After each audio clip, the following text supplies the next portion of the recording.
Nunca olvidaré el sonido de mis fotos familiares rompiéndose contra el suelo. Fue seco, brutal, como si con cada pedazo de vidrio roto mi vida entera se hiciera añicos frente a mis ojos. Pero nada de eso dolió tanto como ver a mi yerno sosteniendo el vestido de novia de Elena, mi esposa fallecida, y arrojarlo al piso mientras gritaba que era basura de muerta.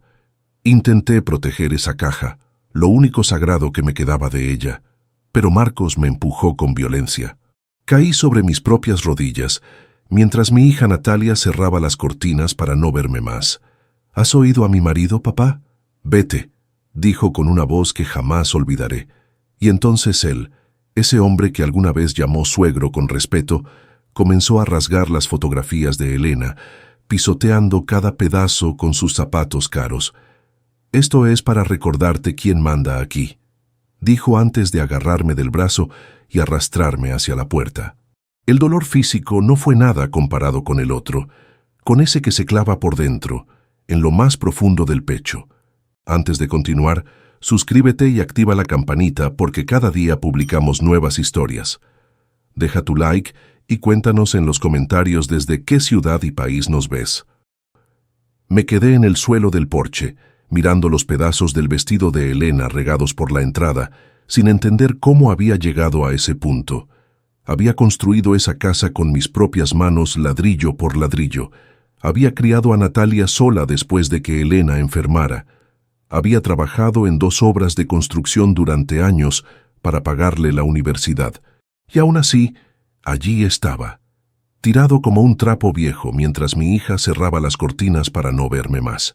Desde una ventana del segundo piso, alcancé a ver los rostros asustados de Adrián y Valeria, mis nietos de 12 y 9 años, observando toda la escena. Adrián tenía lágrimas en los ojos, pero Marcos gritó algo hacia arriba y ambos desaparecieron de la ventana. Me puse de pie a duras penas, con las rodillas temblorosas, sosteniendo una maleta que apenas pesaba porque no tenía casi nada dentro. Solo había podido meter 2 camisas, un pantalón y los pedazos rotos del vestido de Elena que recogí del suelo con manos temblorosas. Caminé sin mirar atrás. La noche caía sobre Valencia y el aire frío de febrero cortaba la piel. Mis 65 años nunca se habían sentido tan pesados. Caminé hasta donde el cuerpo me lo permitió. Las calles se veían enormes, más crueles que nunca. Nadie miraba al viejo que avanzaba arrastrando los pies, con la dignidad hecha pedazos. Pasé frente a la panadería donde Elena compraba pan cada domingo. Pasé frente al parque donde enseñé a Natalia a andar en bicicleta. Cada rincón de esta ciudad guardaba recuerdos que ahora me apuñalaban. Terminé en un banco del Parque del Oeste, bajo una farola que titilaba como si también estuviera cansada de vivir. Ahí, con el ruido lejano de los coches y el olor a tierra húmeda, mi mente comenzó a llenarse de recuerdos que no pedí, pero que llegaron igual. Vi el rostro de Elena sonriéndome, como cuando nos mudamos por primera vez a esa casa en 1993. Recordé cómo pintamos juntos las paredes de amarillo claro, su color favorito. Cómo plantamos un cerezo en el patio trasero el mismo día que nació Natalia, el 22 de abril de 1987. Ese árbol debía tener ahora más de 38 años, y yo era su sombra vieja y torcida. Esa noche, el frío de la calle se metía en los huesos. Intenté dormir envuelto en mi chaqueta delgada, pero el sueño no venía. Solo podía pensar en cómo había llegado hasta aquí. Marcos Vega Morales entró en nuestras vidas hace 5 años, cuando Natalia tenía 33. Al principio parecía un hombre educado, trabajador, ingeniero comercial, según decía. Pero pronto comencé a notar su tono condescendiente, sus gestos de superioridad, la forma en que miraba mi casa como si ya fuera suya. Lo soporté por Natalia, porque creí que con el tiempo las cosas mejorarían. Pero estaba equivocado. Lo que maduró fue su crueldad, su ambición, su desprecio. Después de que Elena muriera hace 2 años, en marzo de 2022, todo empeoró. Marcos comenzó a hacer comentarios sobre cómo yo vivía solo en una casa demasiado grande, sobre cómo sería mejor que me mudara a un lugar más pequeño. Natalia siempre lo defendía. «Papá, Marcos solo quiere lo mejor para ti», me decía. Pero yo sabía la verdad. Él quería la casa. Quería que yo desapareciera para quedarse con lo que construí con sudor y sacrificio durante 30 años. Y lo logró. Hace 6 meses me convenció de que me mudara temporalmente con ellos, mientras hacían unas reformas supuestamente necesarias. «Solo serán 2 meses, suegro», me dijo con esa sonrisa falsa. Pero los 2 meses se convirtieron en 6 y cada día me trataba peor. Me hablaba como si fuera un estorbo, un mueble viejo que ocupaba espacio. El amanecer del 23 de febrero de 2024 me encontró despierto en ese banco, con la ropa húmeda de rocío y el cuerpo adolorido. Un niño que pasaba con su madre me miró con lástima. Ella lo apartó rápido, como si yo fuera una sombra peligrosa. Y fue en ese momento, mientras los veía alejarse, cuando algo se quebró dentro de mí. No era rabia todavía, era una comprensión profunda y dolorosa. Me habían borrado. Para mi propia hija yo ya no existía como padre, existía como un problema, como un obstáculo entre ella y la vida que Marcos le había prometido. Me levanté del banco con las piernas entumecidas. Necesitaba encontrar algo de comer. Caminé hacia el centro, donde sabía que había una iglesia que repartía desayunos a personas sin hogar. La fila era larga. Hombres y mujeres de todas las edades esperaban en silencio, con miradas perdidas. Me uní a ellos sintiendo una vergüenza que me quemaba por dentro. Yo, Rodrigo Navarro Blanco, que había trabajado toda mi vida como maestro de obras, que había construido edificios por toda Valencia, ahora esperaba un plato de comida caliente como limosna. Cuando me tocó el turno, una voluntaria mayor me sonrió con amabilidad. «Que Dios lo bendiga», me dijo mientras me entregaba un bocadillo y un café. No pude responderle. Las palabras se me atascaron en la garganta. Pasaron los días y se convirtieron en semanas. 1, 2, 3 semanas viviendo en la calle. Aprendí cosas que nunca imaginé que necesitaría saber. Dónde encontrar agua potable, qué callejones eran seguros para dormir, cómo evitar la mirada de la policía que a veces perseguía a los indigentes. Me volví invisible, una sombra más entre las sombras de la ciudad. Pero había una noche en particular que no puedo olvidar. Fue durante mi 3ª semana en la calle. Una madrugada especialmente fría, cuando el viento cortaba como cuchillos, algo me impulsó a volver. Necesitaba ver la casa una vez más, aunque fuera de lejos. Caminé los 4 kilómetros desde el centro hasta mi antiguo barrio. Llegué pasadas las 3 de la mañana. Las calles estaban desiertas y silenciosas. Me acerqué con cuidado, escondiéndome entre las sombras. La casa seguía igual por fuera, pero las luces del interior estaban encendidas. Me arrastré hasta el jardín trasero, hasta donde estaba el cerezo que planté con Elena. Me senté bajo sus ramas desnudas de invierno, temblando de frío pero incapaz de irme. Desde ahí podía ver las ventanas iluminadas de la cocina y el salón. Y entonces los vi. Marcos y Natalia estaban cenando tranquilamente, como si nada hubiera pasado. Reían, brindaban con copas de vino. La mesa estaba llena de comida. Me quedé paralizado viendo esa escena. Mientras yo dormía en bancos de parque, mientras buscaba restos de comida en contenedores, ellos vivían en mi casa como si fuera suya, como si yo nunca hubiera existido. Entonces escuché voces de niños. Adrián y Valeria bajaron las escaleras en pijama. Marcos les dijo algo que no pude escuchar bien, pero la expresión de sus rostros cambió. Valeria preguntó algo y Marcos respondió con un gesto de desprecio. Luego escuché fragmentos. El abuelo tenía problemas. Mejor olvidarlo. No era buena persona. Natalia asintió sin decir nada. Mis propios nietos estaban siendo envenenados contra mí. Me estaban borrando de sus memorias, reescribiendo la historia para que yo fuera el villano, el loco, el que merecía ser echado. Sentí que algo se rompía dentro de mi pecho. No era solo dolor, era una furia fría y clara que comenzaba a despertar. Me alejé de allí antes de que pudieran verme. Caminé de regreso al centro con los puños apretados y lágrimas congelándose en mis mejillas. Esa noche no dormí. Me quedé sentado en el banco del parque, mirando el amanecer, y por primera vez en 3 semanas, mi mente dejó de estar nublada por la tristeza. Comencé a pensar con claridad. Recordé algo que Elena me decía siempre. Rodrigo, tú construyes cosas que duran. No dejes que nadie te quite lo que has construido. Y tenía razón. Yo había construido esa casa. Cada pared, cada ventana, cada rincón llevaba mi trabajo, mi sudor, mi alma. ¿Y ellos creían que podían simplemente quedársela? ¿Creían que yo me rendiría y moriría en silencio en algún callejón olvidado? No. Algo había cambiado esa madrugada bajo el cerezo de Elena. Ya no era el hombre derrotado que fue expulsado hace 3 semanas. Una chispa de dignidad, pequeña pero firme, comenzó a arder dentro de mí. No sabía cómo todavía, pero sabía que encontraría la manera de recuperar lo que era mío.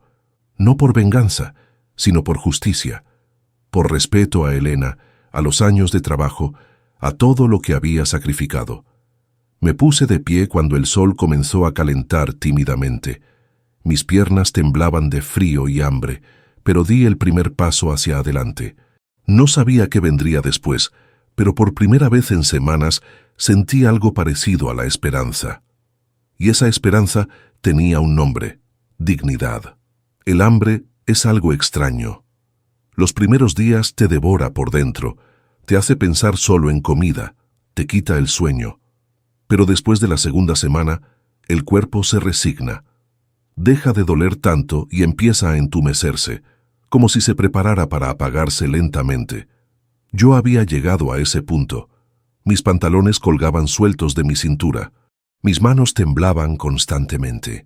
Cuando me miraba en los reflejos de las vidrieras, no reconocía al hombre que me devolvía la mirada. Ese no era Rodrigo Navarro, el maestro de obras que levantaba vigas con sus propias manos. Ese era un fantasma, una sombra humana que la ciudad había decidido ignorar. Había aprendido a sobrevivir con pequeñas rutinas.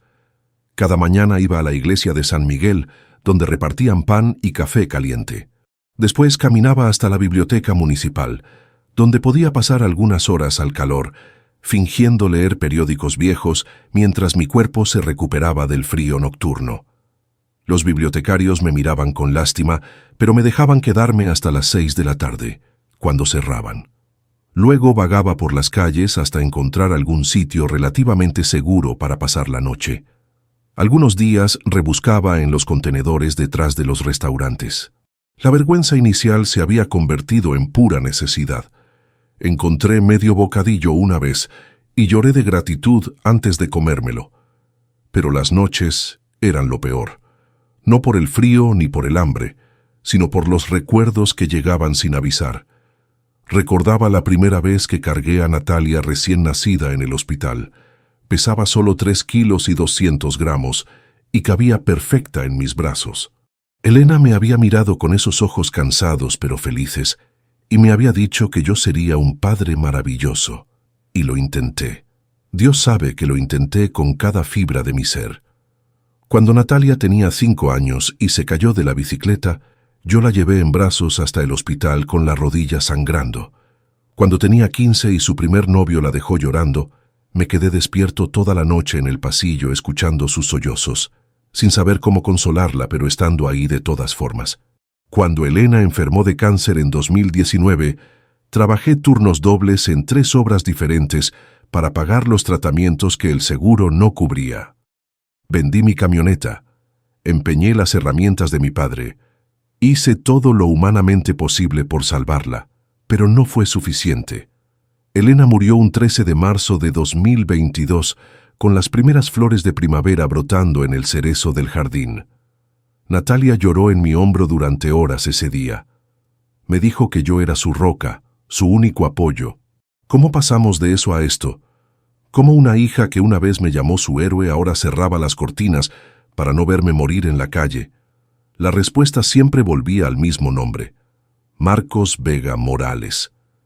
Ese hombre había entrado en nuestras vidas como una serpiente disfrazada. Apareció 6 meses después de la muerte de Elena, cuando Natalia estaba vulnerable y perdida en su duelo, Yo también estaba destrozado, pero intentaba mantenerme fuerte por ella. Marcos se presentó como un hombre exitoso, con trajes caros y palabras suaves. Decía trabajar en inversiones inmobiliarias, aunque nunca vi pruebas reales de su supuesto éxito. Al principio fue encantador con todos. Llegaba con flores, invitaba a cenar, hacía promesas de cuidar siempre de Natalia. Yo quería creerle porque mi hija parecía feliz otra vez, pero había señales que ignoré. Recordaba una cena familiar, tal vez 8 meses después de que empezaran a salir. Marcos había bebido más vino de la cuenta y comenzó a hablar sobre propiedades, sobre inversiones, sobre cómo la casa donde vivíamos estaba subutilizada. Con el valor que tiene este terreno, Rodrigo, podrías vender y vivir cómodamente en un apartamento más pequeño. Invierte el resto y vive de las rentas, me dijo con esa sonrisa que nunca llegaba a sus ojos. Natalia lo había mirado con adoración, como si acabara de decir algo brillante. Yo simplemente respondí que esa casa era mi hogar, que Elena y yo la construimos con nuestras manos, que no estaba en venta. Marcos asintió, pero vi algo oscuro cruzar su mirada. Ese fue el momento en que debí haberme dado cuenta. Ese fue el momento en que debí haber protegido lo que era mío. Se casaron en agosto de 2022, solo 5 meses después de conocerse. Yo pensé que era demasiado rápido, pero Natalia estaba decidida. La boda fue pequeña, en el ayuntamiento. Marcos no invitó a casi nadie de su familia, lo cual me pareció extraño, pero no pregunté. Después de la boda, las cosas cambiaron gradualmente. Marcos empezó a visitar la casa con más frecuencia, siempre observando, siempre calculando. Hacía comentarios sobre reparaciones que supuestamente eran necesarias, sobre cómo el barrio estaba mejorando y las propiedades valían más. Natalia comenzó a distanciarse de mí emocionalmente. Ya no venía los domingos a comer como antes. Cuando la llamaba, sus respuestas eran cortas, apresuradas. Siempre tenía prisa, siempre tenía planes con Marcos. Los nietos también dejaron de venir. Adrián y Valeria solían pasar los sábados conmigo. Yo les enseñaba carpintería básica en el garaje, les contaba historias de cuando su madre era pequeña. Pero de repente las visitas cesaron. Natalia tenía excusas, que los niños tenían actividades extraescolares, que estaban muy ocupados con la escuela. Ahora entendía la verdad. Marcos los estaba alejando sistemáticamente de mí.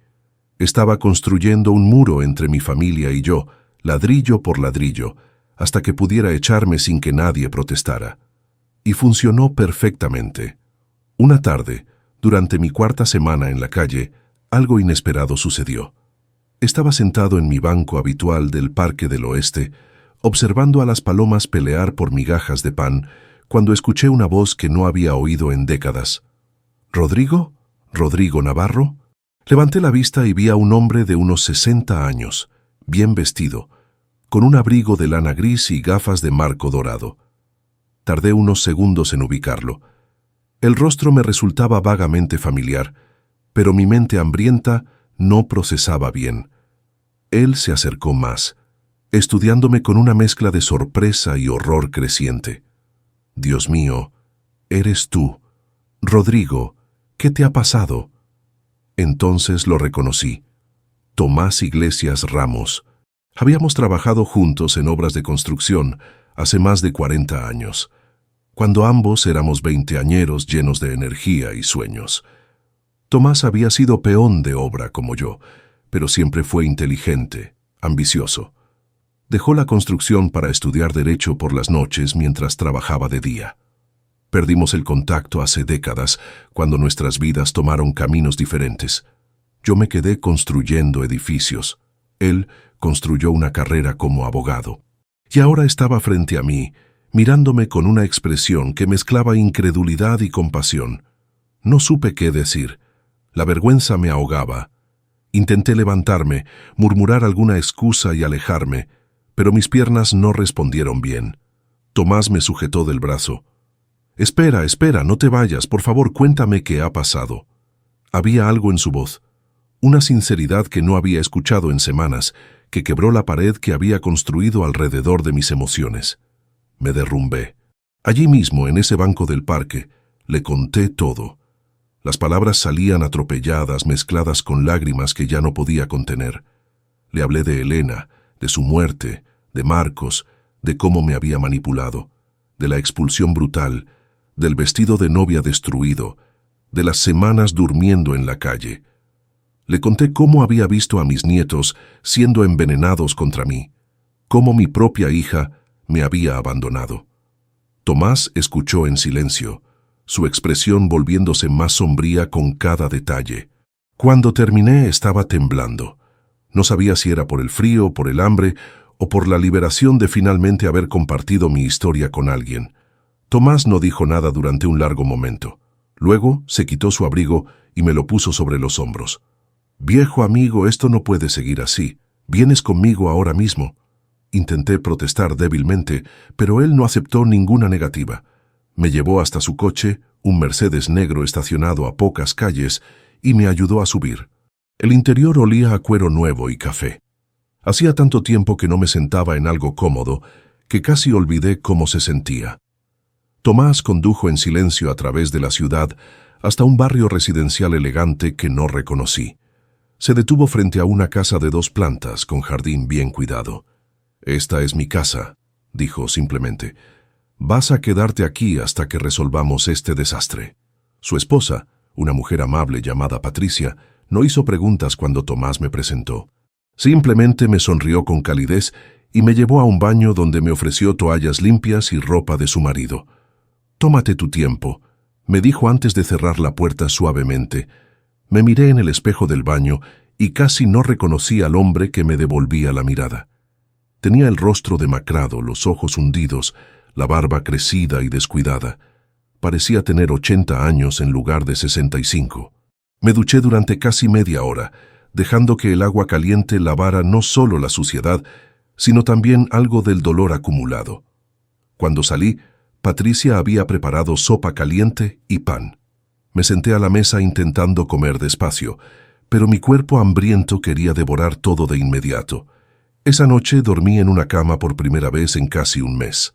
Las sábanas limpias, el colchón firme, la almohada suave, todo parecía un lujo imposible. Lloré en silencio en la oscuridad, abrumado por la amabilidad de estos casi extraños que me habían rescatado cuando mi propia familia me había abandonado.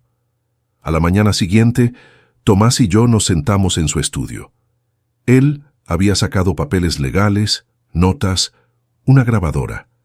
«Rodrigo, necesito que me cuentes todo otra vez, pero esta vez con todos los detalles que puedas recordar.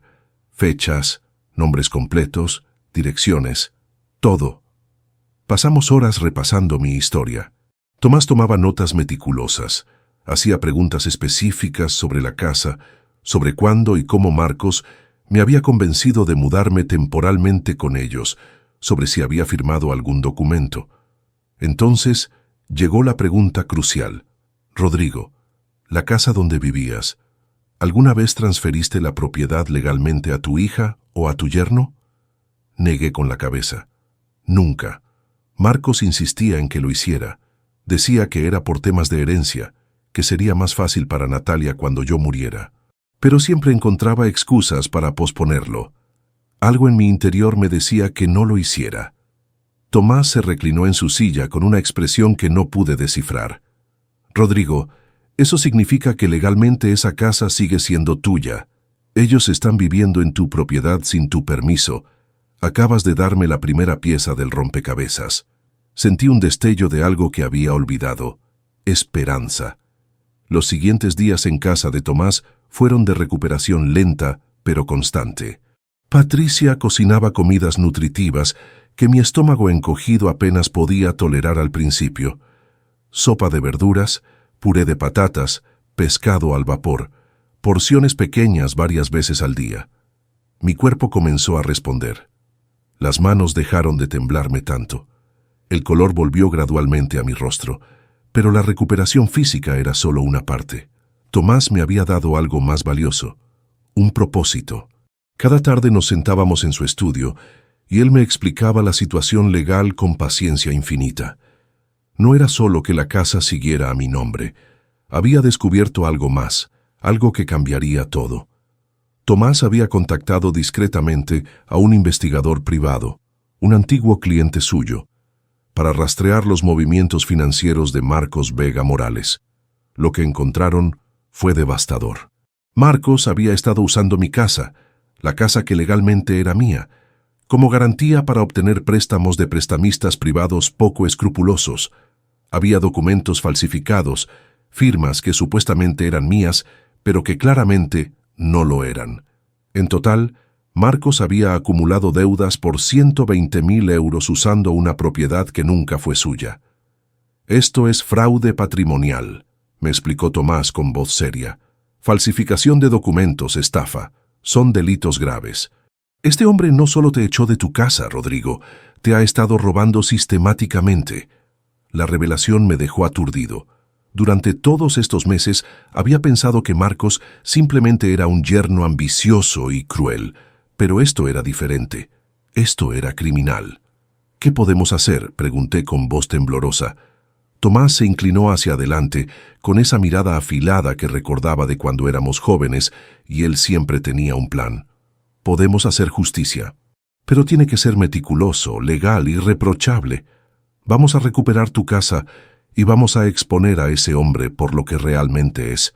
Pero necesito que confíes en mí y que sigas mis instrucciones exactamente. Asentí sin dudar. Por primera vez en semanas, sentí que no estaba solo en esta batalla. Tomás elaboró un plan que era tan inteligente como paciente. Primero, necesitábamos documentación sólida. Pasamos días reuniendo papeles. Tomás obtuvo copias certificadas del registro de la propiedad, que confirmaban que la casa en la calle Azahar, número 47, seguía registrada a nombre de Rodrigo Navarro Blanco. Conseguimos extractos bancarios antiguos donde se mostraban mis pagos de hipoteca durante 30 años, finalizados en 2018. Recopilamos fotografías mías construyendo la casa en los años 90, recibos de materiales de construcción, todo lo que probara mi conexión innegable con esa propiedad.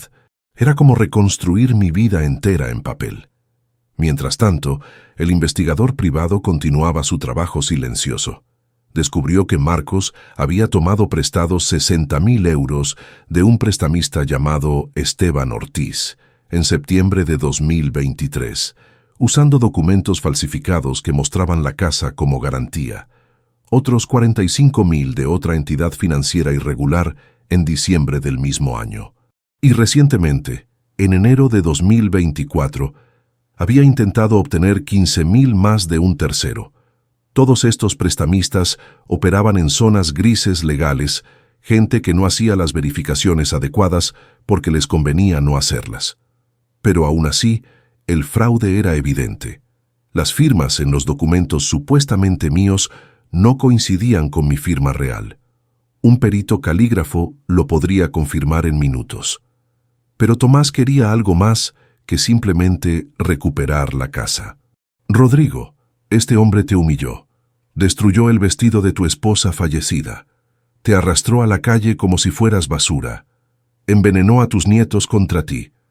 No merece solo perder la casa. Merece enfrentar las consecuencias completas de sus acciones. Yo entendía lo que Tomás estaba diciendo.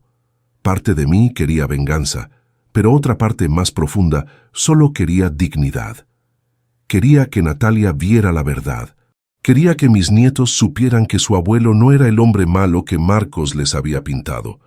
Quería justicia, no por crueldad, sino por verdad. Durante esas 3 semanas en casa de Tomás, también trabajé físicamente. No podía quedarme quieto solo recuperándome. Necesitaba sentirme útil. Tomás tenía un garaje lleno de proyectos a medio terminar, estanterías que nunca había instalado, una terraza que necesitaba reparaciones. Le pedí permiso para trabajar en ellas. Al principio Patricia protestó, preocupada de que me esforzara demasiado, pero Tomás entendió. Déjalo, Patricia. El hombre necesita reconstruirse y lo hace mejor con las manos ocupadas. Tenía razón. Cada clavo que martillaba, cada tabla que nivelaba, me devolvía un poco de la persona que solía ser. Mis músculos, atrofiados por las semanas de inanición, comenzaron a recordar su fuerza. También me dejé crecer la barba. No fue una decisión consciente al principio, simplemente dejé de afeitarme. Pero después de 2 semanas, cuando me miré al espejo, vi que la barba gris me cambiaba el rostro por completo.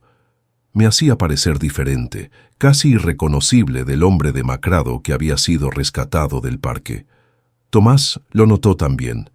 «Eso nos puede servir», comentó pensativo. «Cuando llegue el momento, ellos no te reconocerán de inmediato. Eso nos dará ventaja». No entendí completamente qué quería decir hasta que me explicó la siguiente fase de su plan. Íbamos a hacer una visita a mi antigua casa, pero no como Rodrigo Navarro, el suegro expulsado, sino como alguien completamente diferente. El plan era arriesgado, pero brillante. Tomás contactó a Marcos haciéndose pasar por el representante de un inversor extranjero interesado en propiedades en la zona. Le dijo que su cliente estaba buscando una casa familiar grande, bien ubicada, y que la de la calle Azahar había llamado su atención. Marcos, siempre ávido de oportunidades, mordió el anzuelo inmediatamente. Aceptó mostrar la casa, presumiblemente para tantear cuánto podría pedir por ella en una eventual venta. Por supuesto, él no tenía ningún derecho legal para vender nada, pero eso no lo detenía. La arrogancia de ese hombre no tenía límites. Concertaron una visita para el siguiente martes, 5 de marzo de 2024, a las 4 de la tarde. Tomás me consiguió ropa apropiada para el papel. Un traje gris oscuro de corte elegante, camisa blanca, corbata azul marino, zapatos de cuero lustrados. Cuando me vestí y me miré al espejo, apenas me reconocí. La barba bien recortada ahora, las gafas de lectura que Tomás me prestó, el traje impecable. Parecía un empresario exitoso, no un indigente que hace semanas dormía en bancos de parque. Patricia me miró con aprobación. «Estás guapo, Rodrigo. Elegante. Tu esposa estaría orgullosa». Sus palabras me emocionaron más de lo que esperaba. Elena siempre me había visto con ropa de trabajo, manchada de cemento y pintura. Nunca me vio así. Me pregunté qué habría dicho. La mañana de la visita, Tomás repasó conmigo cada detalle. «Vas a entrar como el señor Navarro, inversor interesado en propiedades para renovación. Yo seré tu asesor legal. Mantendremos la conversación profesional, fría. Observa todo, graba mentalmente cada detalle de lo que han hecho con tu casa, pero no reacciones emocionalmente. No importa lo que veas, no importa lo que diga. Mantén la compostura, ¿entendido?» Asentí, aunque por dentro estaba aterrorizado. Iba a entrar en la casa que construí con mis manos, la casa donde crié a mi hija, la casa donde Elena murió. Iba a ver qué habían hecho con ella, y tenía que actuar como un extraño. Llegamos a la calle Azahar en el Mercedes de Tomás exactamente a las 4. Mi corazón latía tan fuerte que pensé que se me saldría del pecho. Ahí estaba la casa, mi casa. Las paredes que levanté ladrillo por ladrillo en 1993. La puerta de entrada que tallé y barnicé personalmente. Las ventanas que instalé con mis propias manos. Pero había cambios. La fachada había sido pintada de un gris moderno que no me gustaba. Habían quitado las macetas de geranios que Elena siempre mantenía en el porche. Pequeños detalles que me dolieron como puñaladas. Tomás me tocó el brazo suavemente. «Respira, tú puedes hacer esto». Respiré hondo, ajusté mi corbata y caminamos hacia la puerta. Marcos abrió con una sonrisa amplia y falsa. Vestía pantalones caros y una camisa celeste que probablemente costó más de lo que yo ganaba en una semana como maestro de obras. Su cabello estaba peinado hacia atrás con gel. Parecía la imagen perfecta del éxito, construida sobre mentiras y dinero robado. «Buenas tardes, señores. Pasen, pasen. Soy Marcos Vega, el propietario». Sus palabras me golpearon. Propietario. Se atrevía a llamarse propietario de mi casa. Tomás estrechó su mano profesionalmente. «Tomás Iglesias, abogado, y este es mi cliente, el señor Navarro». Cuando Marcos me dio la mano, me miró directamente a los ojos. No hubo ni un destello de reconocimiento. Mi propio yerno, el hombre que me había arrastrado fuera de esta casa hace apenas un mes, no me reconoció. Entramos. La casa olía diferente. Ya no era el aroma familiar de madera vieja y las flores que Elena siempre cortaba del jardín. Ahora olía a ambientador artificial, a productos de limpieza caros, a algo que no era hogar. Marcos comenzó su discurso de vendedor. Como pueden ver, la propiedad está en excelentes condiciones. Hemos hecho renovaciones significativas en el último año. Pisos nuevos, pintura fresca, cocina modernizada. Caminamos por el salón. Habían quitado todos los muebles que Elena y yo habíamos elegido juntos. El sofá donde pasamos 1000 noches viendo películas. La mesa donde Natalia hizo sus tareas durante años. Todo reemplazado por muebles modernos sin alma, sin historia. Seguía a Marcos por mi propia casa como si fuera un extraño, tocando las paredes que una vez cubrí con yeso, sintiendo bajo mis dedos el trabajo de décadas atrás. Cada habitación era un golpe al corazón. La cocina donde Elena preparaba sus famosas croquetas los domingos ahora tenía electrodomésticos de acero inoxidable, encimeras de granito negro que nunca habríamos elegido. Todo era moderno, frío, despersonalizado. Marcos hablaba sin parar sobre las mejoras, sobre el valor añadido, sobre la inversión inteligente. Yo asentía ocasionalmente, fingiendo interés profesional, mientras por dentro me desangraba viendo cómo habían borrado cada rastro de nuestra presencia. Subimos las escaleras.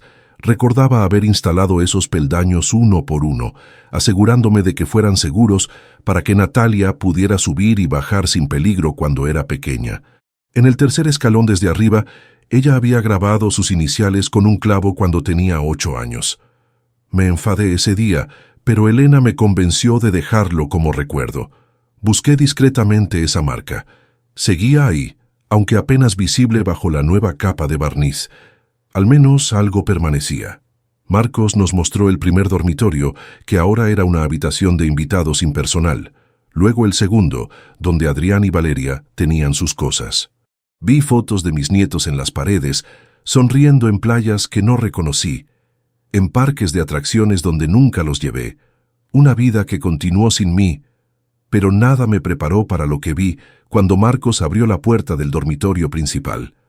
El cuarto que Elena y yo compartimos durante 29 años, el lugar donde nació nuestra hija en un parto domiciliario porque no llegamos al hospital a tiempo.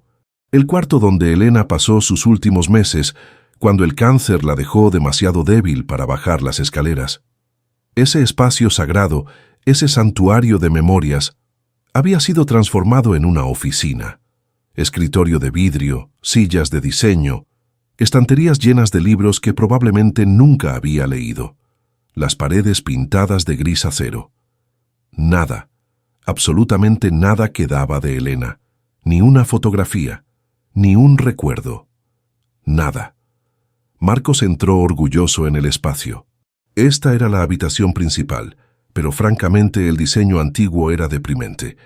Todo oscuro, con esa sensación de habitación de enfermo. Lo convertimos en mi oficina. Mucho más funcional, ¿no les parece?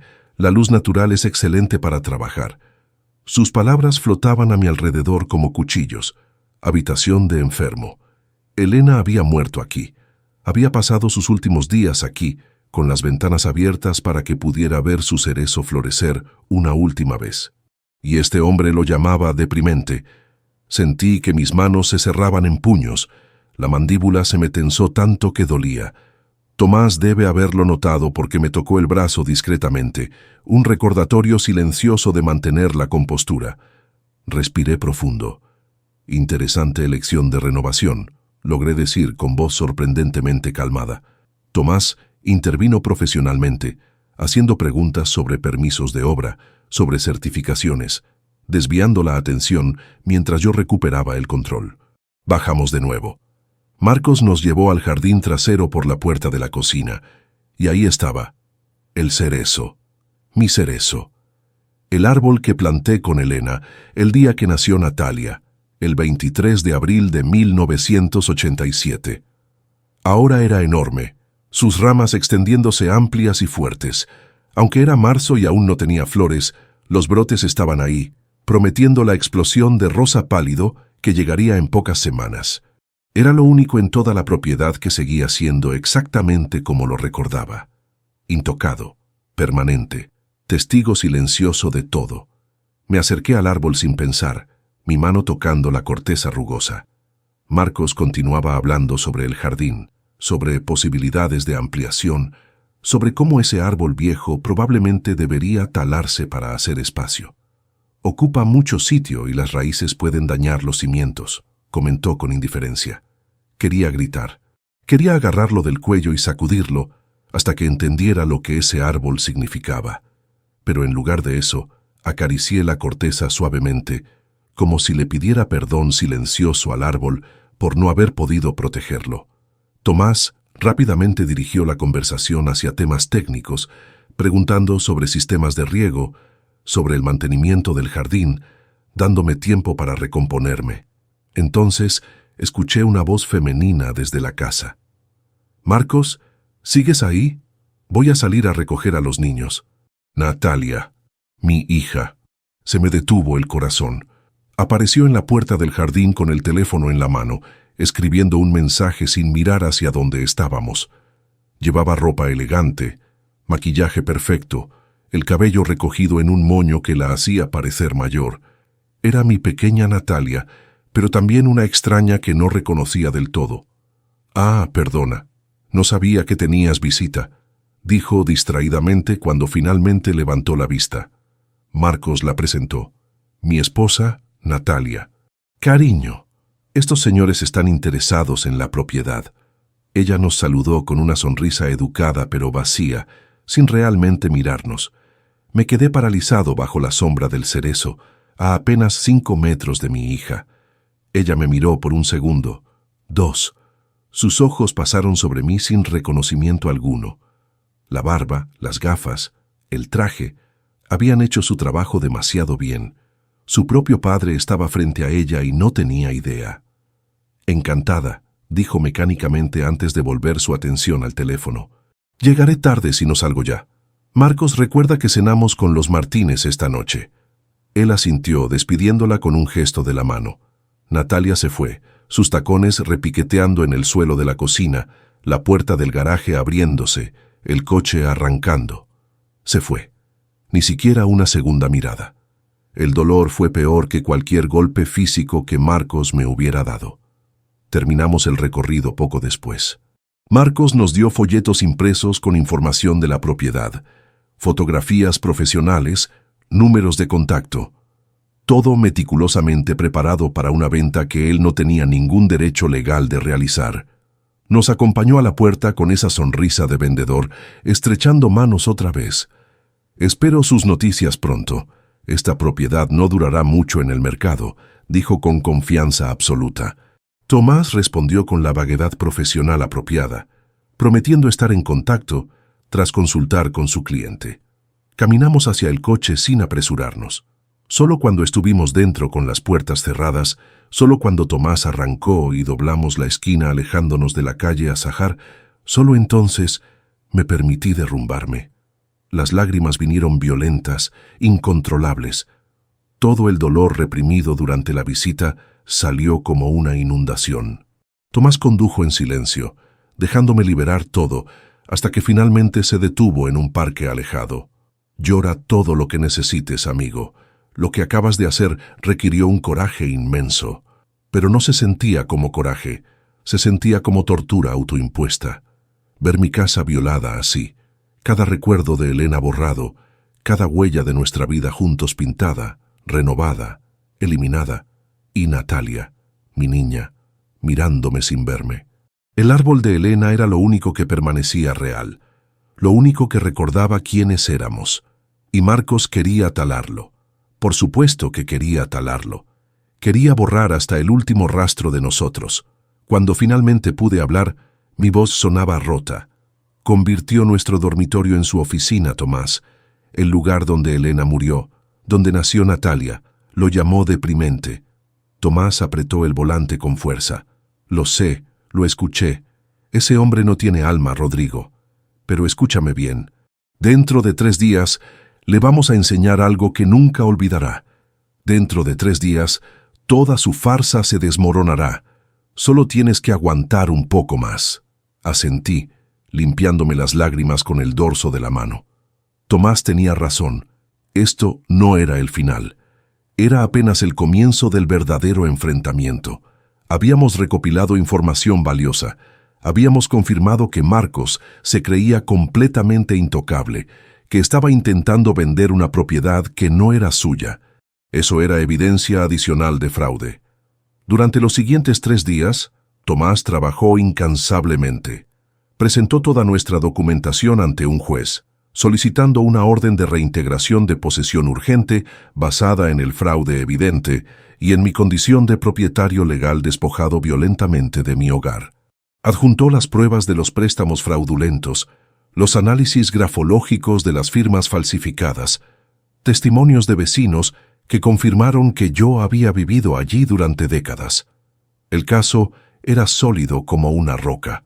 El juez, impresionado por la claridad de la evidencia y la gravedad del fraude, concedió la orden. También inició una investigación criminal preliminar contra Marcos Vega Morales por falsificación de documentos, estafa y apropiación indebida. Las cosas se estaban moviendo rápido ahora. Tomás programó la ejecución de la orden para el viernes 8 de marzo de 2024, exactamente una semana después de mi expulsión brutal. Contrató a un oficial de justicia, un hombre serio llamado Fernando Ruiz, para entregar la notificación oficial. Yo iría también, por supuesto. Quería estar allí. Necesitaba estar allí cuando todo se derrumbara. La noche antes, apenas pude dormir. Patricia preparó una cena especial, intentando calmar mis nervios, pero yo apenas probé la comida. Me sentía como un boxeador antes de la pelea más importante de su vida. Tomás me dio instrucciones finales. Deja que el oficial hable. No intervengas a menos que te pidan algo específicamente. Mantén la calma sin importar cómo reaccionen. La ley está de tu lado ahora. Llegó el viernes. Nos reunimos con Fernando Ruiz a las 10 de la mañana en su oficina. Él revisó todos los documentos una última vez. Verificó que todo estuviera en orden. Luego nos dirigimos a la calle Azahar en 2 coches separados. El oficial en su vehículo oficial, Tomás y yo en el suyo. Era una mañana clara y fría. El cielo estaba despejado, de un azul brillante que parecía inapropiado para lo que estaba a punto de suceder. Cuando aparcamos frente a mi casa, vi que el coche de Marcos estaba en la entrada. Perfecto. Estaba en casa. Esto iba a ser aún mejor cara a cara. Me até bien la corbata, respiré hondo, y seguí al oficial hasta la puerta. Tomás caminaba a mi lado, portafolio en mano, la imagen perfecta del profesionalismo legal. Fernando Ruiz tocó el timbre. Esperamos. Escuché pasos acercándose desde el interior. La puerta se abrió y apareció Marcos con una expresión de ligera irritación, probablemente molesto por ser interrumpido en su mañana de viernes. Vestía ropa casual, jeans y una camisa blanca, descalzo. Su expresión cambió a confusión cuando vio al oficial de justicia, con su uniforme y carpeta oficial. Luego sus ojos se movieron hacia Tomás y finalmente hacia mí. Esta vez no llevaba gafas. Esta vez mi barba estaba pulcramente recortada pero visible. Esta vez no había disfraz. Sus ojos se agrandaron cuando me reconoció. El color se drenó de su rostro en cuestión de segundos. «Tú», logró decir. Su voz apenas un susurro ahogado. Fernando Ruiz no le dio tiempo de recuperarse. «¿Marcos Vega Morales?» Marcos asintió mecánicamente, aún mirándome como si hubiera visto un fantasma. El oficial continuó con tono formal y claro. «Soy Fernando Ruiz, oficial de justicia del Juzgado de Primera Instancia número 7 de Valencia. Tengo una orden judicial de reintegración de posesión y notificación de investigación criminal. ¿Puedo pasar?» No era realmente una pregunta. Marcos se hizo a un lado como un autómata, su cerebro claramente intentando procesar lo que estaba sucediendo. Entramos los 3. Yo pisé el umbral de mi casa por segunda vez como visitante, pero esta vez era diferente. Esta vez venía respaldado por la ley. El oficial comenzó a leer el documento oficial. Su voz era monótona, profesional, pero cada palabra caía como un martillo. Por la presente, se notifica que la propiedad ubicada en calle Azahar número 47 es legalmente propiedad de Rodrigo Navarro Blanco, según consta en el registro de la propiedad desde 1993.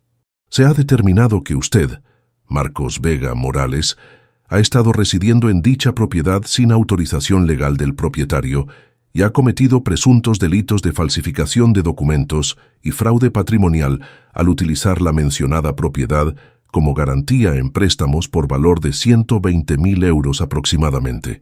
Se le concede un plazo de 72 horas para desalojar completamente el inmueble. Transcurrido dicho plazo, se procederá al desalojo forzoso con asistencia policial si fuera necesario. El silencio que siguió fue absoluto. Marcos se había quedado completamente inmóvil, mirando al oficial como si éste estuviera hablando en un idioma extranjero. Luego sus ojos se movieron hacia mí, y por primera vez vi algo diferente en ellos. No era arrogancia, no era desprecio, era miedo puro. «Esto es un error», balbuceó finalmente. «Tiene que ser un error. Esta casa, Natalia es su hija. La casa es de la familia. Tomás intervino con voz cortante como hielo. La casa nunca fue transferida legalmente al señor Navarro, a su hija ni a usted. Permanece registrada a nombre de Rodrigo Navarro Blanco. Usted no tiene ningún derecho legal sobre esta propiedad. Más grave aún, falsificó la firma del señor Navarro en múltiples documentos para obtener préstamos fraudulentos. Eso constituye varios delitos penales». Marcos intentó recuperar algo de su compostura habitual. «Yo no falsifiqué nada. Debe haber un malentendido. Los prestamistas, ellos se encargaron de todo el papeleo. Yo solo...» Tomás sacó copias de los documentos de su portafolio, extendiéndolos sobre la mesa del comedor. «Estas son las supuestas firmas de mi cliente en los contratos de préstamo. Aquí está la firma real de Rodrigo Navarro en documentos oficiales notariales. Un perito calígrafo ha certificado que no coinciden. Puede verificarlo usted mismo si tiene dudas». Marcos miró los papeles con ojos vidriosos. Su boca se abría y cerraba sin emitir sonido. La trampa perfecta en la que había caído se cerraba a su alrededor. No había escape posible. La verdad estaba ahí, en blanco y negro, irrefutable. En ese momento escuchamos pasos bajando las escaleras. Natalia apareció en la entrada del salón con aspecto de recién levantada, el cabello suelto, vestida con ropa de casa. «Marcos, ¿quién es?». Se detuvo en seco cuando me vio. Esta vez no había traje elegante ni gafas que me ocultaran. Era solo yo, su padre, de pie en el salón de lo que había sido mi hogar. La confusión en su rostro dio paso al reconocimiento y luego al shock absoluto.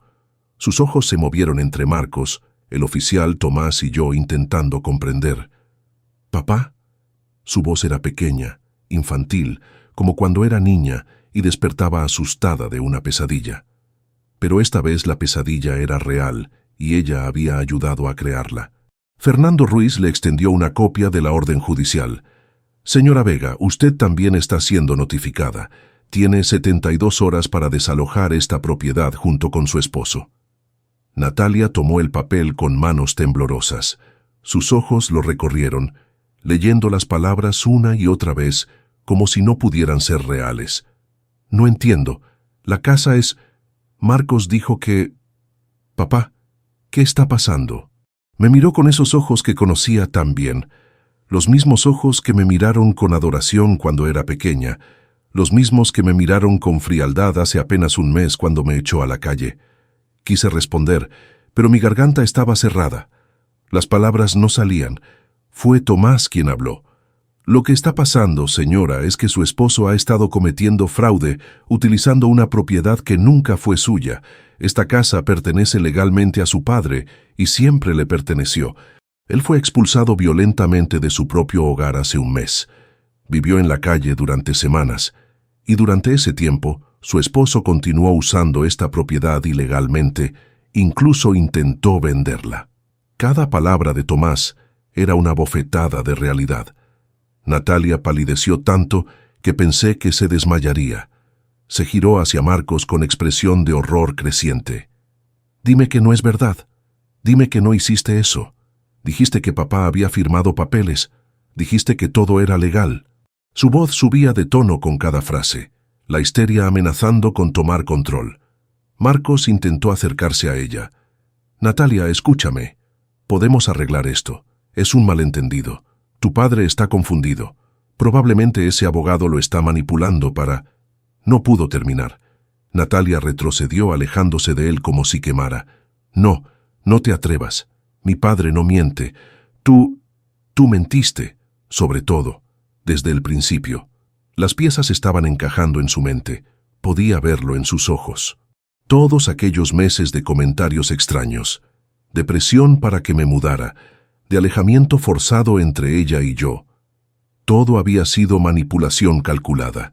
Marcos había jugado con ella como un maestro titiritero, y ella había sido su marioneta perfecta. La realización de eso la estaba destruyendo desde adentro. Entonces entraron Adrián y Valeria. Habían escuchado voces alteradas desde sus habitaciones. Los niños se detuvieron en la entrada del salón, sus rostros reflejando confusión y miedo. Adrián me vio y sus ojos se iluminaron con reconocimiento inmediato. «¿Abuelo?» Su voz pequeña rompió algo dentro de mí. Valeria se aferró al brazo de su hermano insegura. Marcos intentó intervenir. «Niños, vuelvan a sus cuartos. Los adultos están hablando de cosas aburridas». Pero Adrián no se movió. Dio un paso adelante, mirándome fijamente. «Mamá dijo que el abuelo se había ido porque no quería vernos más. Dijo que estabas enfermo de la cabeza. Pero no es verdad, ¿verdad?» Las lágrimas corrían por sus mejillas mientras hablaba. Este niño de 12 años había estado cargando con esa mentira durante un mes. Me arrodillé lentamente, llevando mis ojos al nivel de los suyos. «No, Adrián. No es verdad. Nunca querría alejarme de ustedes. Yo los amo. Siempre los he amado». Mi voz se quebró en la última palabra. Adrián corrió hacia mí y se lanzó a mis brazos con fuerza, sollozando contra mi pecho. Valeria, viendo a su hermano, hizo lo mismo. Abracé a mis nietos por primera vez en más de un mes, sintiendo sus pequeños cuerpos temblar con el llanto. En ese momento nada más importó, ni Marcos, ni la orden judicial, ni el dolor acumulado. Solo estos dos niños que me necesitaban y a quienes yo necesitaba. Natalia observaba la escena con las manos cubriendo su boca, lágrimas silenciosas cayendo por su rostro. El peso de lo que había permitido que sucediera finalmente la aplastaba. Fernando Ruiz, mostrando una compasión inesperada, esperó pacientemente hasta que los niños se calmaron un poco. Luego continuó con su deber profesional. «La notificación está completa. 72 horas a partir de ahora, que serían las 10 de la mañana del lunes 11 de marzo. Se recomienda que cooperen voluntariamente. Si no lo hacen, se ejecutará el desalojo con presencia policial. Además, el señor Vega debe presentarse ante el juzgado de instrucción número 3 el próximo miércoles 13 de marzo a las 9 de la mañana para prestar declaración en relación con las acusaciones de fraude. ¿Alguna pregunta?» Nadie habló. Marcos estaba pálido como un cadáver. Natalia lloraba en silencio. Los niños seguían abrazados a mí. El oficial asintió, dejó copias adicionales de los documentos en la mesa y se retiró discretamente. Tomás me tocó el hombro suavemente. «Rodrigo, deberíamos irnos, ya está hecho». Pero antes de irme necesitaba decir algo. Me puse de pie con Adrián todavía aferrado a mi mano. Miré a Natalia directamente a los ojos. «Cuando me arrastraste fuera de esta casa hace un mes, cuando cerraste las cortinas para no verme, cuando dejaste que ese hombre destruyera el vestido de tu madre, me dijiste que ya no me querían aquí. Esas palabras casi me matan, hija. Pero ahora quiero que entiendas algo. No hice esto por venganza. Lo hice porque la dignidad no se negocia. Lo hice porque esta casa guarda la memoria de tu madre, de todos nuestros años juntos. Y lo hice porque mis nietos merecen conocer la verdad, no las mentiras que les han estado alimentando». Natalia se dejó caer en el sofá sollozando abiertamente ahora. «Papá, yo no sabía nada de los préstamos, de los documentos falsos. Marcos me dijo tantas cosas. Que estabas perdiendo la memoria, que necesitabas ayuda, que era mejor que te fueras antes de que hicieras algo peligroso. Yo le creí. Dios, Le creí todo. Su voz era pura angustia. Parte de mí quería consolarla, abrazarla como cuando era pequeña y se caía. Pero otra parte, la parte que había dormido en bancos de parque mientras ella cenaba tranquilamente en mi casa, esa parte no estaba lista para perdonar todavía. El perdón llegaría, tal vez, pero necesitaba tiempo. Necesitaba que ella entendiera completamente el daño que había causado su silencio, su complicidad. Marcos finalmente encontró su voz, pero ya no quedaba nada de su arrogancia habitual. Rodrigo, podemos llegar a un acuerdo. Yo puedo devolver el dinero. Puedo arreglar todo. No tiene que llegar a los tribunales. Era patético verlo así, suplicando, cuando hace apenas un mes me había pateado mientras yacía en el suelo. Tomás respondió antes de que yo pudiera hacerlo. El señor Navarro no está interesado en acuerdos extrajudiciales con usted, señor Vega. Enfrentará las consecuencias legales completas de sus acciones. Le sugiero que contrate un buen abogado. Lo va a necesitar. La frialdad en la voz de Tomás era absoluta. Este hombre había sido mis ojos, mis oídos, mi espada durante estas semanas. Le debía más de lo que podría pagar jamás. Salimos de la casa. El sol de media mañana brillaba cálido sobre mi rostro. Respiré el aire fresco profundamente. Era libre. Legalmente, oficialmente, mi casa volvía a ser mía. Pero curiosamente, no sentía la euforia que esperaba. Sentía cansancio, tristeza mezclada con alivio. Justicia, sí, pero justicia que tenía sabor amargo porque había requerido romper a mi propia familia para conseguirla. Tomás debió notar mi expresión porque puso su mano en mi hombro mientras caminábamos hacia el coche. Hiciste lo correcto, Rodrigo. Lo único que podías hacer. Ahora ellos tendrán que decidir qué hacen con esta lección. Asentí, sin confiar en mi voz para responder. Nos alejamos de la calle Azahar mientras detrás de nosotros, en esa casa que construí con mis manos, mi familia se desmoronaba. Las 72 horas pasaron en una nebulosa extraña. Tomás me mantuvo informado de los movimientos. Marcos había contratado un abogado de urgencia, alguien que intentó sin éxito negociar una extensión del plazo de desalojo. El juez rechazó la petición categóricamente. La evidencia era demasiado clara, el fraude demasiado obvio. El lunes 11 de marzo a las 10 de la mañana en punto, regresamos a la calle Azahar, acompañados del oficial Fernando Ruiz y 2 agentes de policía. Yo esperaba resistencia, algún drama final, pero la casa estaba vacía y silenciosa. Habían dejado las llaves en el buzón según lo instruido. Entramos sin ceremonias. El interior era un desastre contenido. Habían sacado la mayoría de sus pertenencias, pero quedaban cosas rotas, abandonadas, muebles demasiado grandes para llevarse tirados sin cuidado. En la cocina, platos sucios apilados en el fregadero como último gesto de desprecio. Pero caminé por cada habitación sintiendo algo más profundo que rabia. Sentía alivio.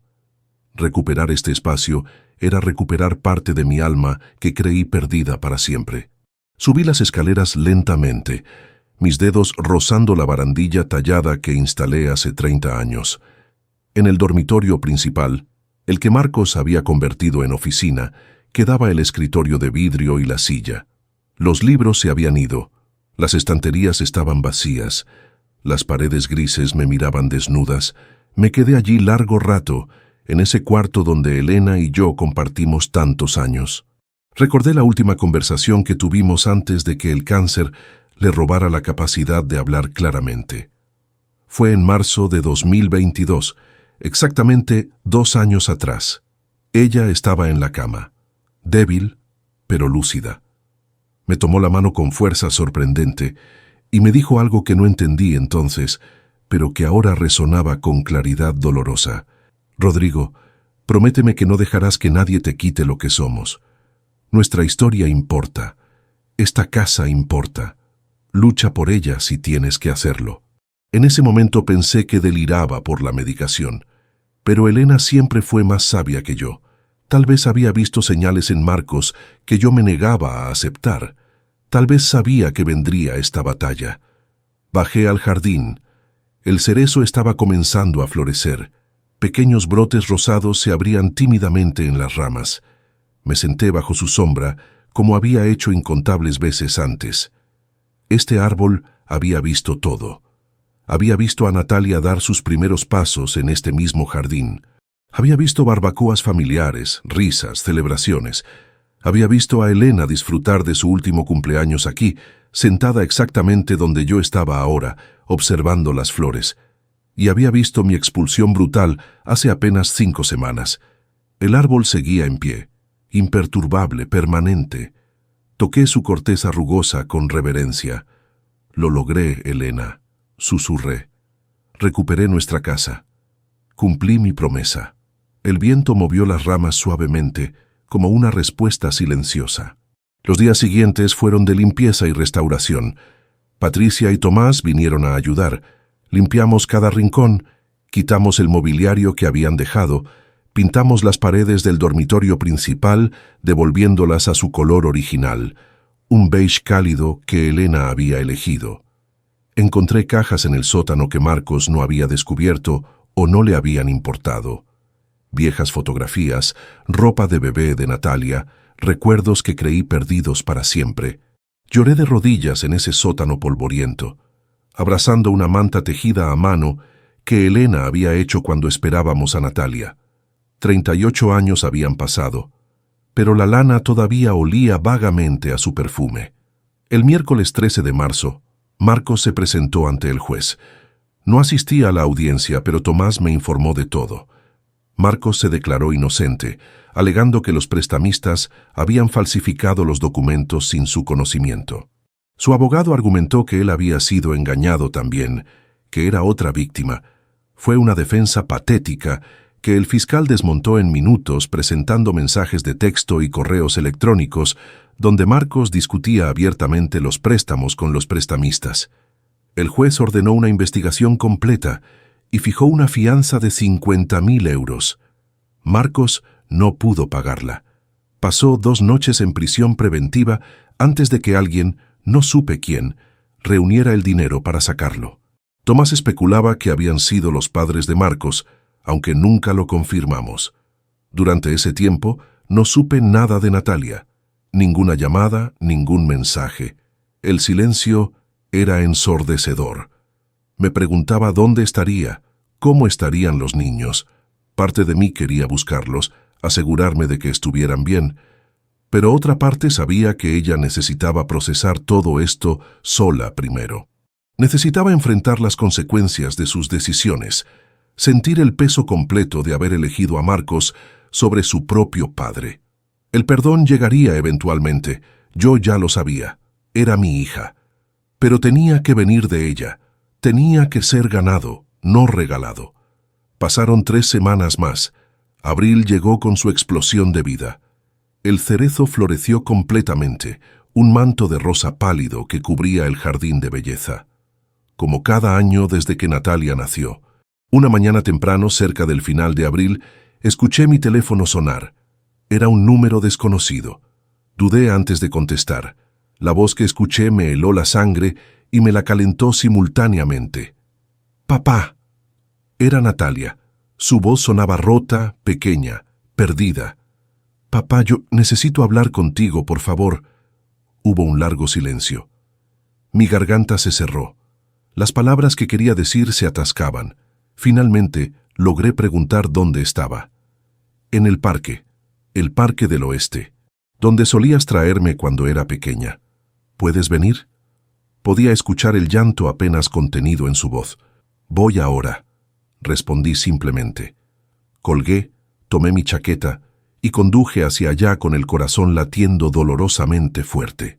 La encontré sentada en un banco cerca del estanque de patos, el mismo lugar donde ella alimentaba a las aves cuando tenía 5 años, gritando de alegría cada vez que una se acercaba.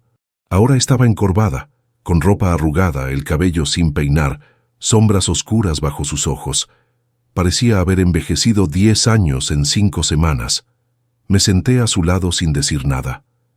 Permanecimos así varios minutos, solo escuchando el agua, los pájaros, los sonidos distantes de la ciudad despertando. Finalmente, ella habló. «Marcos se fue. Hace 2 semanas, vació la cuenta bancaria, tomó todo lo que tenía valor y desapareció. Dejó una nota diciendo que iba a intentar empezar de nuevo en otra ciudad. Ni siquiera se despidió de los niños. Su voz era plana, vacía, como si ya no le quedaran emociones para procesar más dolor. Continuó. Estamos viviendo en un apartamento pequeño que encontré. Los niños duermen en el sofá. Trabajo medio turno en una librería del centro. Apenas alcanza para la comida. Los ahorros que teníamos, Marcos los gastó o los usó para pagar parte de sus deudas. Los prestamistas me han estado llamando. Dicen que me van a demandar a mí también por el dinero. No sé qué hacer, papá. No sé cómo arreglar esto. Se quebró completamente entonces, sollozando con una intensidad que sacudía todo su cuerpo. Instintivamente la abracé, y ella se aferró a mí como cuando era niña y tenía pesadillas. Lloró durante largos minutos contra mi pecho, mientras yo simplemente la sostenía, acariciando su cabello como había hecho miles de veces cuando era pequeña. Cuando finalmente se calmó lo suficiente para hablar, me miró con ojos hinchados y rojos. Lo siento tanto, papá. Fui ciega, fui cruel. Dejé que ese hombre me manipulara hasta convertirme en alguien que no reconozco. Dejé que te echara de tu propia casa. Cerré las cortinas mientras te ibas. Vi cómo destruía el vestido de mamá y no hice nada para detenerlo. ¿Cómo puedes siquiera estar aquí sentado conmigo después de lo que hice? Su voz era pura autorrecriminación, el peso de la culpa aplastándola. Le tomé las manos entre las mías. Estaban frías, temblorosas.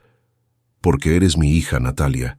Porque el amor de un padre no muere, aunque se rompa y se doble y se ponga a prueba. Aprendí algo viviendo en esas calles.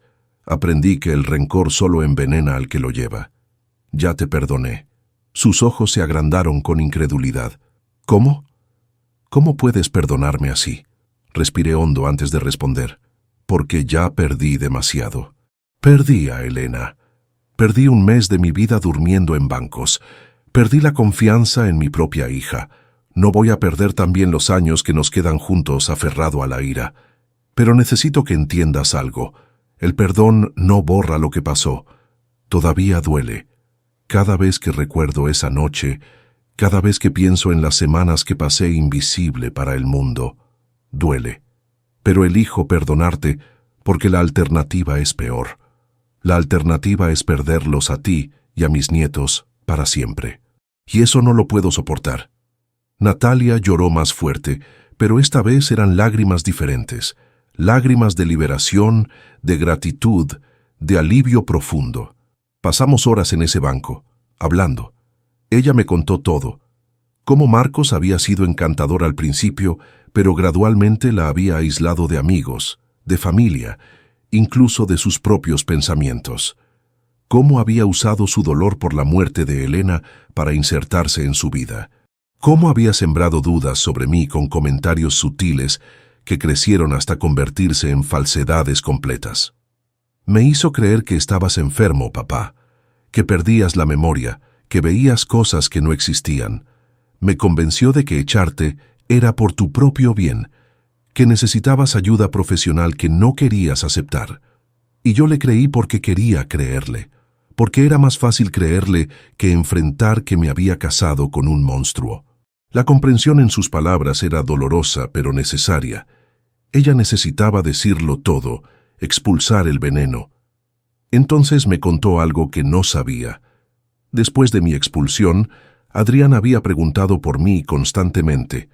Marcos le había dicho que yo no quería verlos más, que los había abandonado. Adrián dejó de comer bien durante días, lloraba por las noches. Valeria se volvió más callada, retraída. Los niños sabían que algo estaba mal, papá. Los niños siempre saben. Yo estaba tan perdida en la versión de la realidad de Marcos que no pude ver el daño que les estábamos haciendo. Esa confesión me rompió el corazón de nuevo, pero también me llenó de una determinación renovada. Mis nietos necesitaban estabilidad, necesitaban saber que su abuelo nunca los había abandonado realmente, y yo iba a demostrárselo cada día que me quedara de vida. Le ofrecí que volvieran a casa, que ella y los niños se mudaran de vuelta a la calle Azahar. Al principio se negó, abrumada por la vergüenza. No merezco esa casa, papá, no después de todo. Pero insistí. Esa casa es tuya tanto como mía. Es donde creciste. Es donde tu madre vivió. Es donde tus hijos deberían estar. No en algún apartamento diminuto pagando renta a un extraño. Vengan a casa. Sus ojos se llenaron de lágrimas otra vez. ¿Estás seguro? Después de todo, la corté gentilmente. Estoy seguro, pero con una condición. Vamos a terapia familiar, los 4. Necesitamos sanar juntos, no solo dejar que el tiempo cubra las heridas sin cerrarlas adecuadamente. Ella asintió vigorosamente. Sí, lo que sea necesario. Haré lo que sea necesario. Esa misma tarde fui con ella a recoger a Adrián y Valeria de la escuela. Cuando los niños me vieron, corrieron hacia mí con gritos de alegría que resonaron en todo el patio. Los abracé a ambos, sintiendo sus pequeños cuerpos acurrucarse contra el mío, y supe con certeza absoluta que había hecho lo correcto. Toda la lucha, todo el dolor, todo había valido la pena por este momento. Los llevamos a tomar helado, algo simple que solíamos hacer todos los viernes antes de que Marcos entrara en nuestras vidas. Adrián me contó sobre sus clases, sobre sus amigos, sobre todo lo que había estado guardándose durante semanas.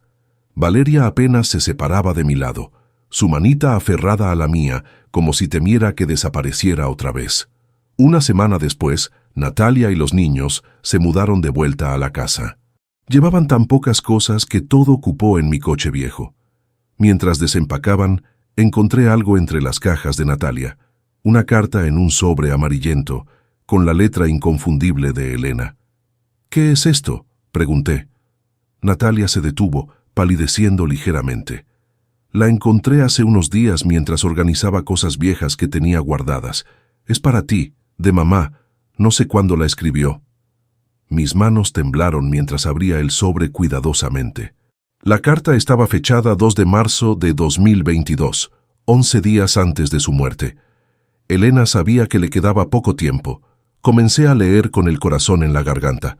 La carta decía: «Mi querido Rodrigo, si estás leyendo esto, es porque ya no estoy contigo físicamente, pero quiero que sepas que mi amor nunca te dejará. Hay algo que debo confesarte y que me ha atormentado estos últimos meses. He visto cosas en Marcos que me preocupan profundamente. La forma en que mira nuestra casa, en que habla del futuro, en que manipula sutilmente a Natalia. Quise decírtelo 1000 veces, pero tuve miedo. Miedo de equivocarme, de arruinar la felicidad de nuestra hija basándome en intuiciones de una mujer enferma. Fui cobarde al no hablarlo contigo. Perdóname por eso, pero ahora, sabiendo que me voy, necesito decírtelo. Protege lo que construimos juntos. Protege a Natalia, incluso de sí misma si es necesario. Y sobre todo, nunca olvides quién eres. Eres el hombre más fuerte y noble que he conocido. Con todo mi amor eterno, Elena». Las lágrimas caían sobre el papel mientras leía. Elena lo había sabido. Había visto lo que venía y había muerto cargando con esa culpa innecesaria. Natalia lloraba también leyendo sobre mi hombro. Mamá lo sabía, papá, y yo no la escuché. Ni siquiera le di la oportunidad de advertirme. La abracé, ambos llorando por Elena, por todo lo perdido, por todo lo ganado a costa de tanto dolor. Ella te amaba más que a su propia vida, Natalia. Todo lo que hizo fue por protegerte. Incluso su silencio, aunque equivocado, vino del amor. Ese es el tipo de madre que tuviste. Ese es el tipo de amor que debemos honrar viviendo bien. Nos quedamos así largo rato, sosteniendo esa carta como el tesoro que era. El último mensaje de Elena, finalmente entregado. Los meses siguientes fueron de curación lenta pero real. Fuimos a terapia familiar cada semana. Hablamos de todo, del dolor, de la traición, de la manipulación, del perdón. Los niños procesaron el trauma de esos meses de confusión. Natalia enfrentó sus propios demonios, la culpa, la vergüenza, pero también su propia victimización bajo Marcos. Yo aprendí a confiar otra vez, a abrir mi corazón sin miedo constante. La casa lentamente volvió a sentirse como hogar. Cocinábamos juntos. Natalia trabajaba en la librería y estudiaba por las noches, retomando sueños abandonados. Los niños florecieron con la estabilidad, sus risas llenando nuevamente las habitaciones. Marcos nunca regresó. Supimos por terceros que había huido a Málaga, donde al parecer intentaba los mismos esquemas fraudulentos con otras víctimas. El proceso judicial siguió su curso. Fue declarado culpable en ausencia de fraude patrimonial y falsificación de documentos. Hay una orden de arresto activa contra él. Los prestamistas intentaron demandar para recuperar su dinero, pero Tomás argumentó brillantemente que habían participado en actividades de préstamo ilegales, y el caso fue desestimado. Natalia se divorció de él en un proceso rápido por abandono. Comenzó a usar su apellido de soltera otra vez. Vega desapareció de nuestras vidas como la pesadilla que había sido, y gradualmente, muy gradualmente, sanamos. Ahora sentado bajo mi cerezo en una tarde cálida de otoño, viendo a Adrián y Valeria jugar en el jardín, siento algo que no esperaba volver a sentir jamás. Paz. No es la misma vida que tenía antes. Elena sigue faltando cada día. El dolor de esas semanas en la calle ha dejado cicatrices que no desaparecerán completamente. La traición de Natalia, aunque perdonada, cambió nuestra relación para siempre. Hay una cautela nueva, una conciencia de que el amor puede ser frágil si no se cuida. Pero también hay algo nuevo, una apreciación profunda por lo que tenemos, una comprensión de que la familia no es perfecta, pero vale la pena luchar por ella, una certeza de que la dignidad recuperada es más dulce que la dignidad nunca perdida. Natalia sale de la casa con vasos de limonada para todos. Se sienta a mi lado en el banco bajo el árbol. Ya no es la mujer rota que encontré en el parque hace meses. Ha recuperado fuerza, propósito. Trabaja ahora como encargada de la librería. Ahorra para retomar sus estudios de literatura que abandonó cuando se casó con Marcos. Los niños la adoran y ella se ha convertido en la madre que siempre tuvo el potencial de ser. Me sonríe, una sonrisa tranquila, y dice simplemente, «Gracias, papá». No necesita decir por qué. Yo entiendo. Le tomo la mano y juntos observamos a los niños jugar, el cerezo mecerse con el viento, las nubes pasar lentamente sobre nuestra casa. Nuestro hogar, recuperado, sanado, renacido. El amor verdadero, aprendí, no es el que nunca se rompe, es el que, una vez roto, encuentra la manera de volver a unirse, más fuerte, más sabio, más verdadero que antes.